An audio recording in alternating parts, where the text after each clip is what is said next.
Ya, Pak Eko. Maaf, Pak Prof. Yuk. Silakan dimulai, Pak Prof. Ini peserta sudah hadir, sudah siap dari Pak Prof. Terima kasih, Pak Prof. Jadi gimana saya harus ngapain ini? Apakah ada paparan, Pak? Karena ini kegiatannya kan penyusunan naskah informatika. Ya. Jadi langsung aja, nggak ada moderator? Nah, langsung aja, Pak. Memberikan pencerahan bagi teman-teman di sini terkait informatika, apa yang harus diberikan kepada peserta didik ke depannya. Oke. Bentar.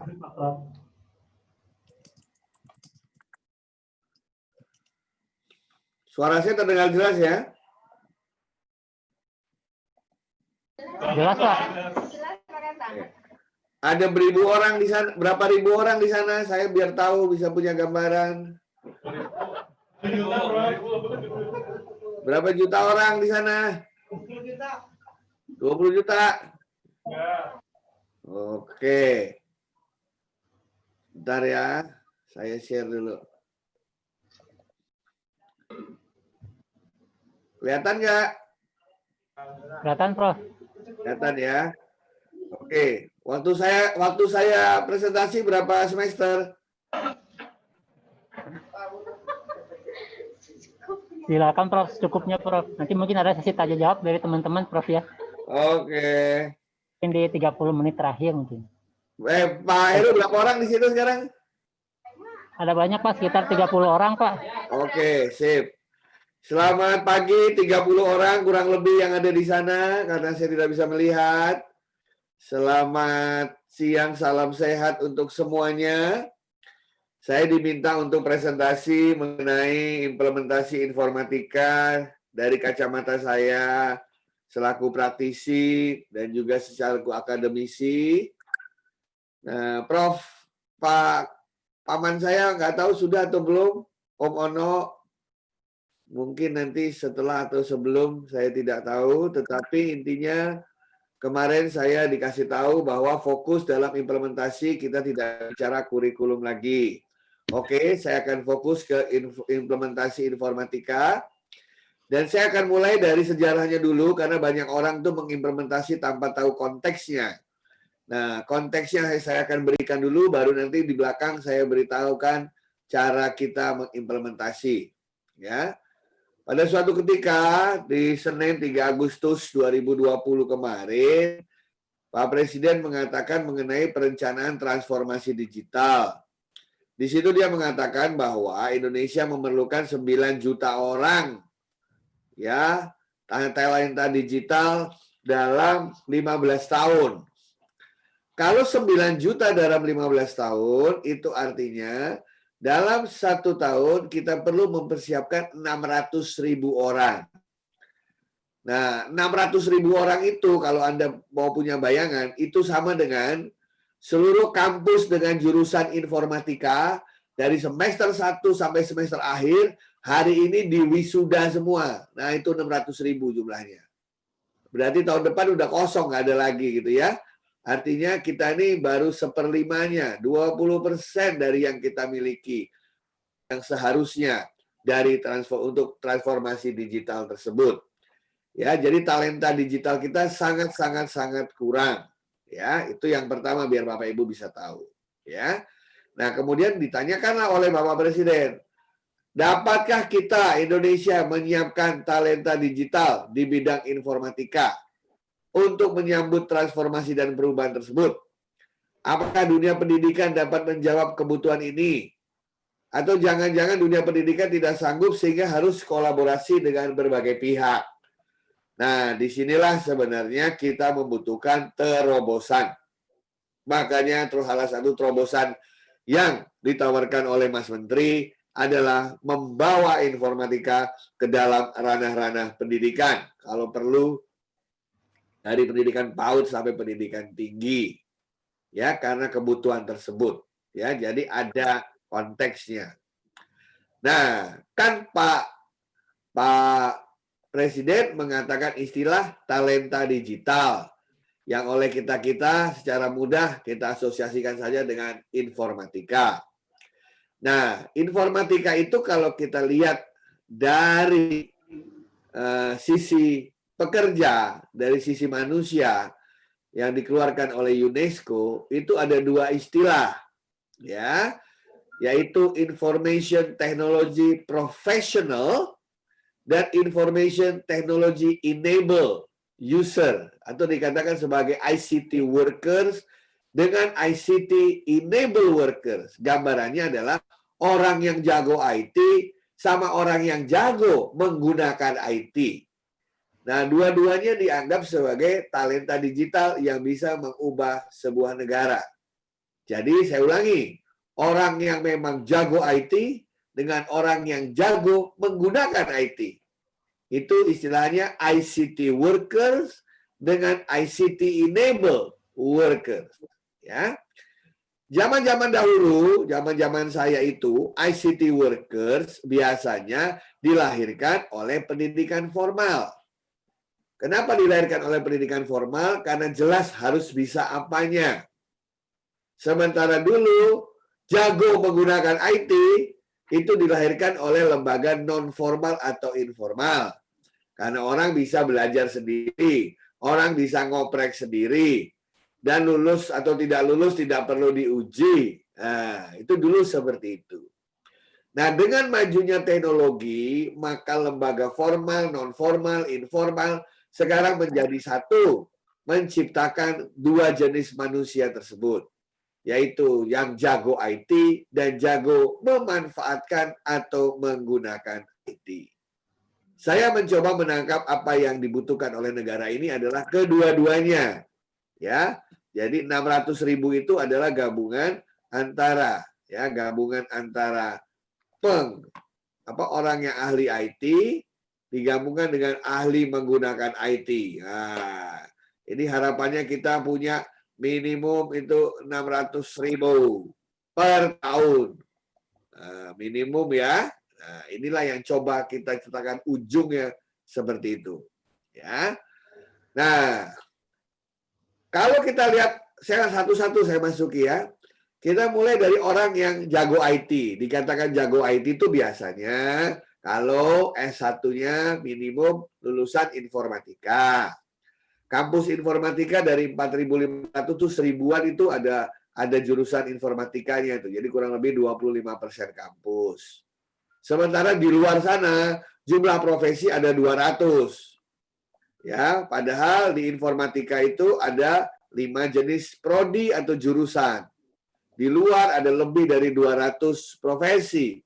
Big data analyst, data science, kemudian IoT specialist, ya, kemudian robotics, expert dan lain sebagainya. Nah, jadi kalau ditanya ada berapa jenis orang yang profesinya IT atau jago IT, lebih dari 200 nama karir, lebih dari 200 nama profesi.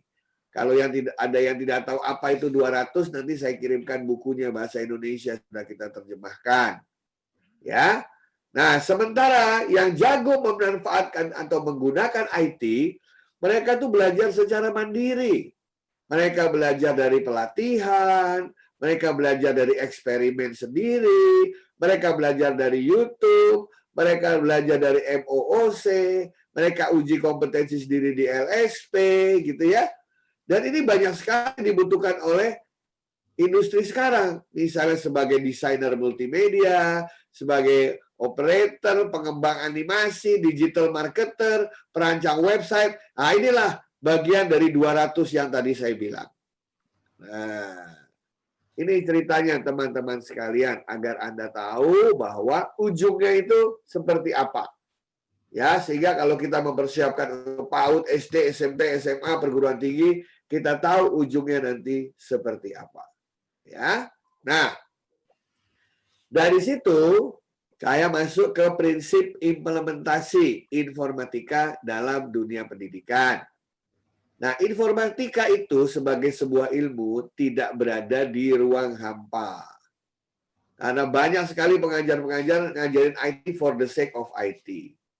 Ya, dalam mengimplementasikan mata pelajaran ini dalam kurikulum, dalam berbagai bentuk, mau mata pelajaran, mau topik bahasan, mau ekstrakurikuler, itu cuma bentuk bagi saya. Pertama, Anda butuh konteks. Konteks yang dimengerti oleh peserta didik. Karena saya lihat banyak pengajar-pengajar istilah-istilah perguruan tinggi dipakai di anak SD, SMP, SMA, dia tidak mengerti. Contoh-contoh di dalam dunia kerja diajarkan di SD, SMP, SMA, mereka belum masuk ke situ.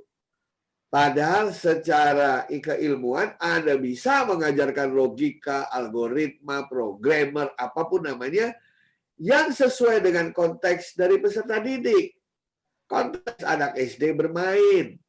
Ya, anak SMP, SMA baru mulai masuk ke kognitif yang lebih dalam. Ya, kemudian anak-anak itu perlu disampaikan dalam bentuk studi kasus yang menarik dan menantang. Karena banyak saya lihat soal-soalnya studi kasusnya copy paste saja dari buku-buku pelatihan yang biasa dipakai oleh pembelajar dewasa. Beda ya andragogi dengan pedagogi ya. Kita harus memperlihatkan bahwa pembelajar dewasa itu memiliki kematangan berpikir yang berbeda dengan anak-anak. Nah, kemudian anak-anak kita itu lebih senang strateginya induktif dibandingkan dengan deduktif. Jadi kalau terlalu banyak dikasih teori, dikasih apalah, dikasih PowerPoint, itu mereka menyerapnya susah, abstraksinya susah. Sehingga langsung aja to the point ya, mungkin kasih lihat dulu suatu program kecil sederhana, nanti mereka akan utak-utik dari situ sehingga mereka memahaminya secara induktif. Ya. Kemudian ilmunya yang didapat itu harus secara cepat bisa dijalankan oleh yang bersangkutan. Jadi jangan kayak orang kuliah nunggu dulu 1 semester baru bisa sesuatu. Ini satu pertemuan mereka sudah bisa bikin sesuatu. Itu yang membuat mereka ketagihan. Motivasinya meningkat.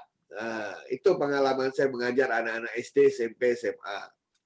Sehingga para pendidik perlu untuk banyak mendemonstrasikan langsung.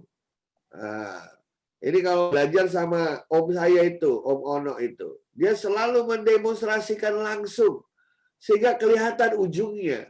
Sehingga kelihatan seksinya informatika itu. Sehingga anak-anak menjadi tertarik dan meningkatkan penyerapan. Ya. Kemudian metode yang paling banyak dipakai itu adalah gamification. Bikin permainan dan kompetisi. Mereka sangat senang gitu. Ya, saya sudah mencoba berbagai jenis model pemrograman dari yang berbasis komputer, berbasis mainan, berbasis Lego dan lain sebagainya. Seperti apapun, kalau dibuat dalam bentuk permainan, kompetisi, itu mengakselerasi pemahaman, bahkan bisa lebih cepat dari yang kita targetkan. Ya, dari semua itu kita lihat bahwa perlihatkan akhirnya dulu. Ya, jangan mulai dari nol. Ya, ingat, anak-anak sekarang itu adalah digital native. Mereka bukan digital imigran seperti kita. Ya. Kemudian berikan banyak kesempatan mereka untuk bereksperimen. Anak-anak sekarang tuh bukan pendengar yang baik ya. Anak-anak zaman sekarang bukan pendengar yang baik, apalagi suruh dengerin kita ngomong setengah jam itu gak tahan mereka. Biarkan mereka banyak bereksperimen. Kalau mengalami kesulitan, mereka tanya ke kita dan kita berdiskusi, berdiskursus. Ya. Nah, informatika ini saya anggap kombinasi paling baik untuk meningkatkan literasi, numerasi, dan karakter sebagaimana berkali-kali disampaikan oleh Mas Menteri. Jadi yang saya sampaikan di depan ini adalah prinsipnya. Ya, supaya kita tidak mengulangi banyak kesalahan yang dilakukan oleh para pendidik-pendidik terdahulu yang membuat akhirnya informatika bukan disenangi, tapi dia join sama mata kuliah mafia atau mata ajar mafia. Matematika, fisika, kimia. Yang oleh anak-anak itu membosankan katanya. Yang oleh anak-anak itu menyusahkan atau menyulitkan. Kita ingin informatika menjadi mata pelajaran yang disukai anak-anak. Seperti olahraga, kesenian, dan lain sebagainya. Ya, nah, sekarang kita lihat komponen keberhasilan implementasi dari mapel informatika atau ekstrakurikuler informatika atau topik bahasan informatika atau apapun yang ingin kita pakai. Kuncinya ada di 3 komponen. Komponen manusia, komponen proses, dan komponen teknologi. Ya, saya masuki satu persatu.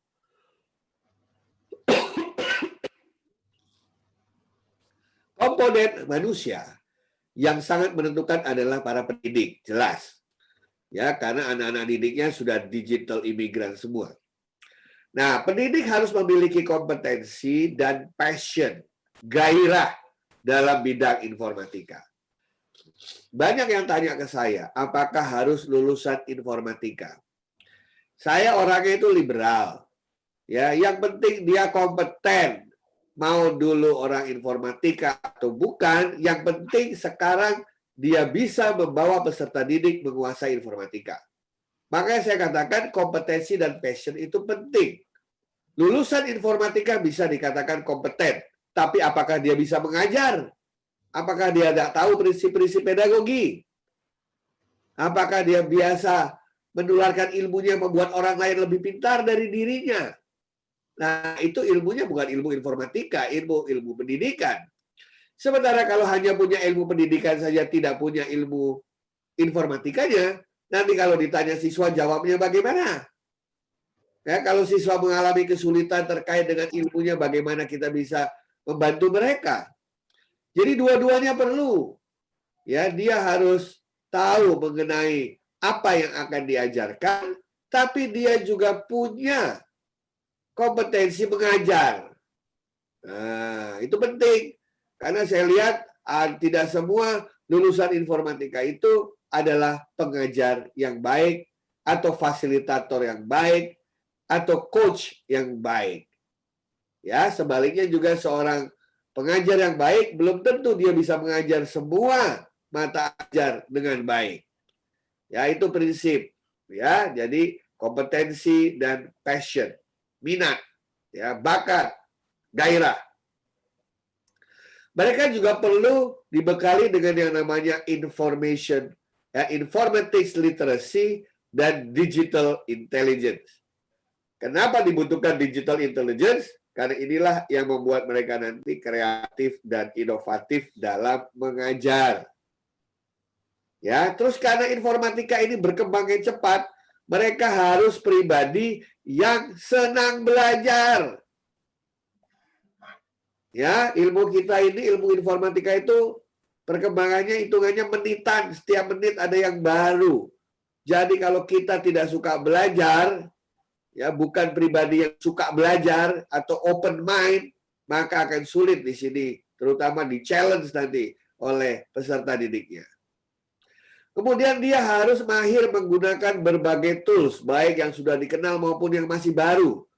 Karena kalau orang informatika itu melihat tools apa saja, tanpa harus training, dia bisa melakukannya. Karena semuanya itu adalah logika biasa. Ya. Kemudian mereka harus dekat, gabung dengan jejaring komunitas dan paguyuban antara pendidik informatika. Karena saya lihat ini sangat bermanfaat. Menjadi motor penggerak, ya, menjadi apa?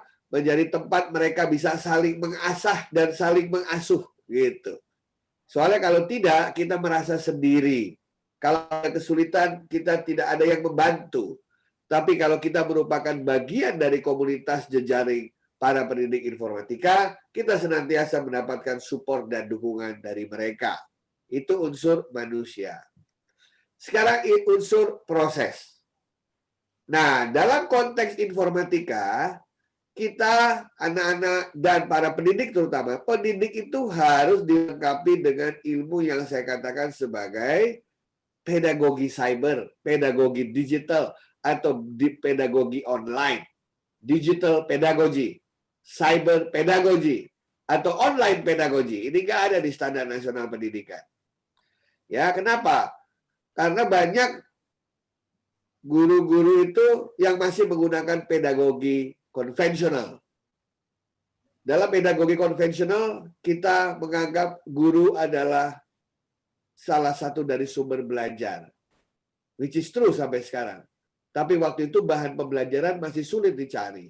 Pedagogi modern kita tahu sendiri bahwa hampir 100% bahan informatika yang mau diajarkan sudah ada di internet semua. Jadi kalau itu diulang-ulang diajarkan di kelas, maka itu akan buang-buang waktu. Karena kita bisa belajar sendiri. Di kelas adalah pendalaman, di kelas adalah validasi, adalah konfirmasi bahwa mereka sudah bisa belajar pada tahap tertentu. Ya, kemudian desain instruksional yang dipergunakan itu tidak bisa linear lagi, tapi harus modular dan fleksibel. Pengalaman saya mengajarkan informatika itu, saya sambil ngajar, desain instruksionalnya itu direvisi. Jadi yang namanya evaluasi formatif terhadap bahan pembelajaran itu dilakukan hampir setiap sesi. Karena apa? Karena yang kadang-kadang yang terjadi itu di luar dugaan kita. Terutama ketika kita pendidik berinteraksi dengan siswa yang hebat-hebat. Ya.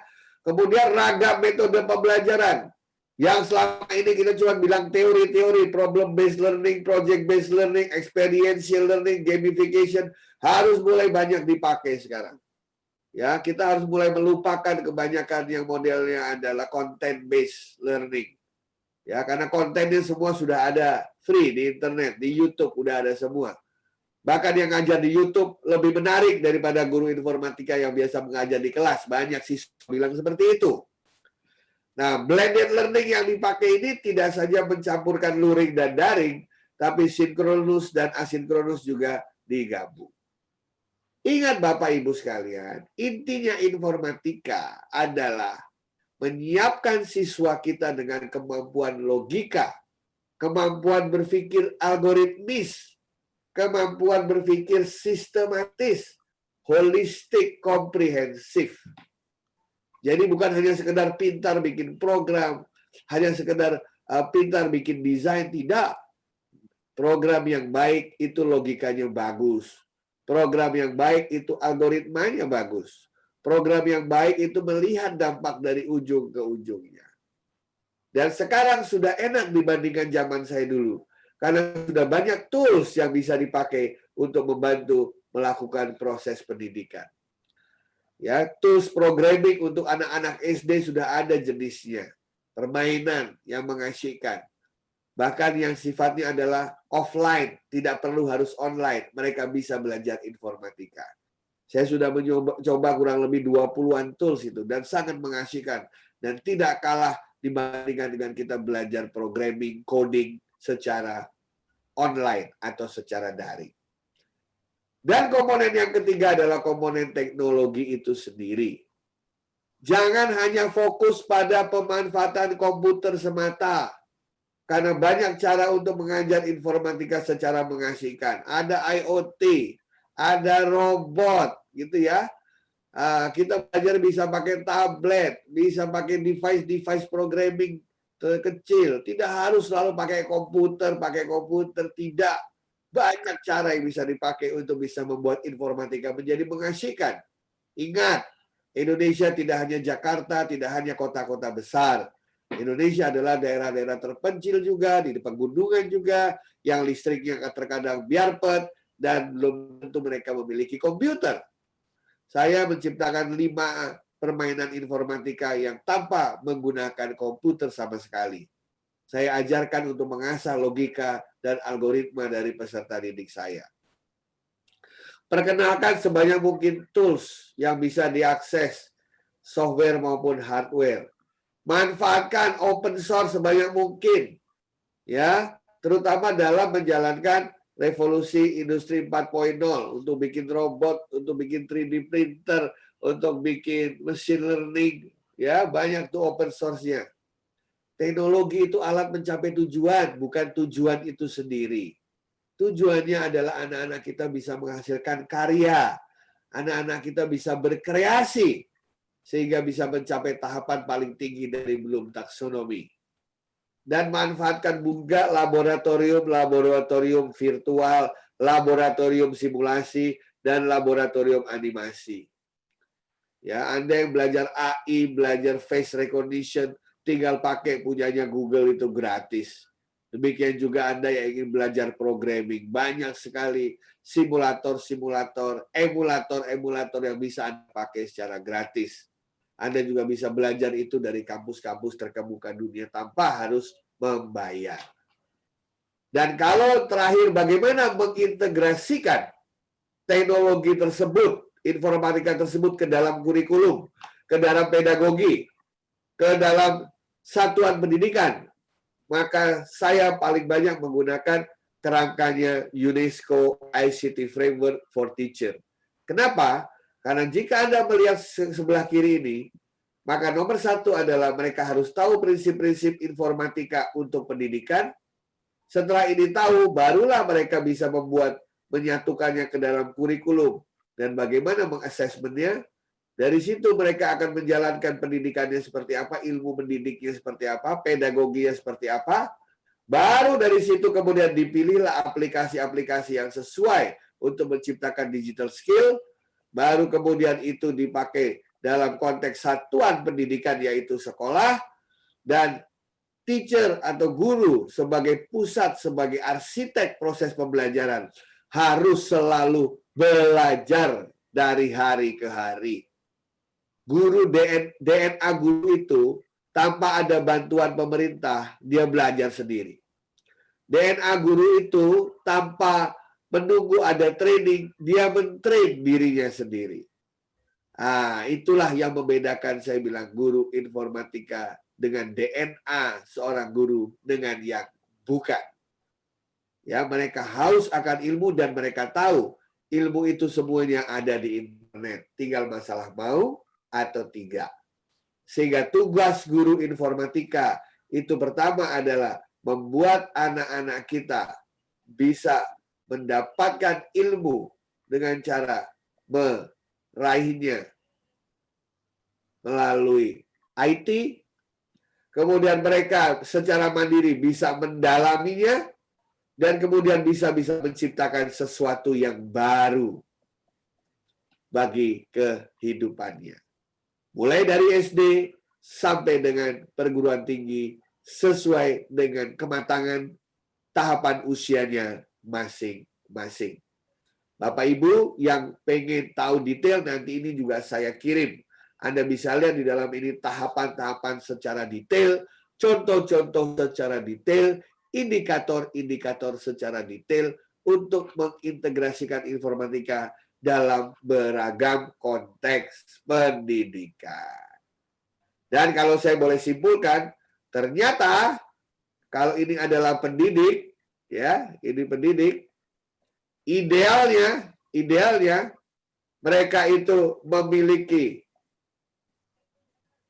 kemampuan mengajar, yaitu teknologi pendidikan, teknik mendidik. Mereka punya kemampuan memanfaatkan teknologi untuk pendidikan, ya. Dan yang terakhir, mereka bisa mendidik teknologi. Wah, jadi ada 3 kata utama ya. Kalau ingin mengimplementasikan dengan baik, maka pendidiknya harus memiliki kompetensi teknologi pendidikan, teknologi untuk pendidikan, dan pendidikan teknologi. Dalam konteks ini adalah teknologi informasi dan komunikasi. Sekian sharing dari saya, persis 30 menit. Mari kita berdiskusi. Thank you, Pak Airo. Ya, terima kasih Pak Eko atas paparan yang diberikan. Mungkin kita lebih banyak diskusi